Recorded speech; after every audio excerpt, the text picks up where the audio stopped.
Actually, I want to do this. With all of this bizarro world we're living in, let's take a look at this. Bernie Sanders did a town hall last night on CNN, and it's giving 2020 primary Bernie Sanders Fox News town hall. Senator, what would you say to federal employees who are concerned about the careless workforce cuts being effectuated by Elon Musk and Doge? I want to say two things about that. First of all, thank you. First of all, know the history of the working class struggle in America. Secondly, specifically research May Day. Look up the Haymarket Affair and take notes. The vast majority of federal employees are trying their best to do the jobs that have to be done to protect the American people, and I thank you all very much. The idea that Mr. Musk goes around and with a chainsaw, I mean, that is his metaphor, a chainsaw. Yeah, Bernie Sanders just be like, thank you for your question. What to do about Doge? Step 1, buy a gun.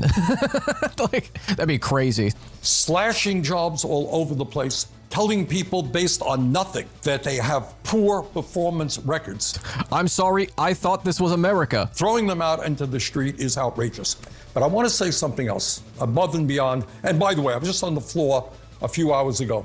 They have decided in their brilliance, and I suspect this is a Musk initiative, to lay off, they have a proposal to lay off 83,000 workers at the Veterans Administration.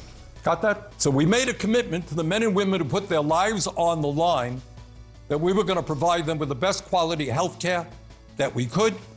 And generally speaking, I know in my state, veterans are very proud of the health care they get in White River Junction, Vermont, and that's true in many places in this country. But arbitrarily throwing 83,000 workers in the Veterans Administration, lowering the quality of care for our veterans, delaying the time in which they're going to get their benefits is a total outrage. I want to add one point to that. I want everybody to think about this. Most people, we have millions of federal employees, most people are not federal employees. And I think many people are saying, wow, that's outrageous. I really feel for these federal employees thrown out on the street. But I want you to think about this.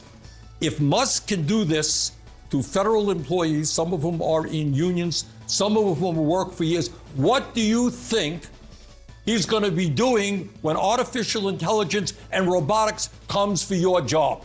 Guess what? The job you have today ain't going to be here in 10 or 15 years.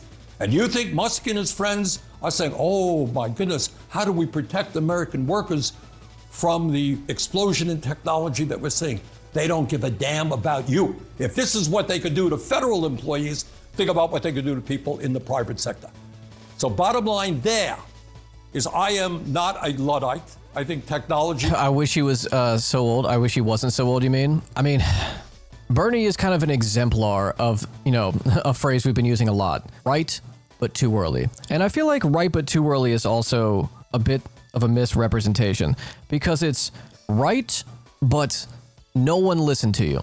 Right at the appropriate times, but no one cared.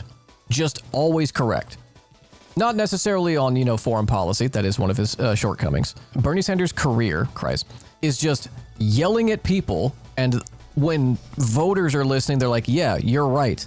And no one in power listening to, it's not just Bernie Sanders, but the public going, yeah, we agree with that. Proper reaction to the proper time, but other people are not able to react the same way for one reason or another. Yeah, either because they're motivated to not listen or because, they're convinced that you are just a crazy person.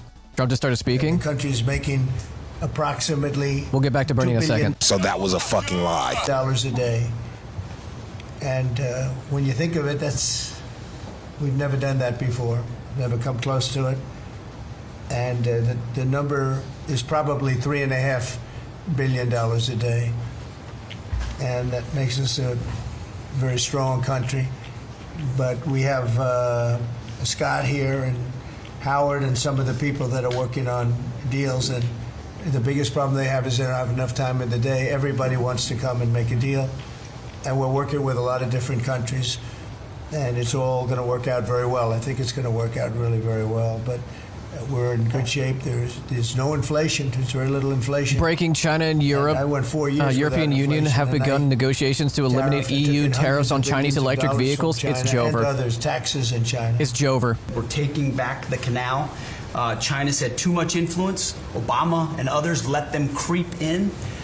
We, along with Panama, are pushing them out, sir. And so we had a very successful trip there. President Molino sends his regards. Very complimentary. China blocked the purchase from BlackRock of the areas of the Panama Canal. This is just straight up lying. Well, on a couple of fronts, we have been addressing the issue of anti-Semitism on campuses.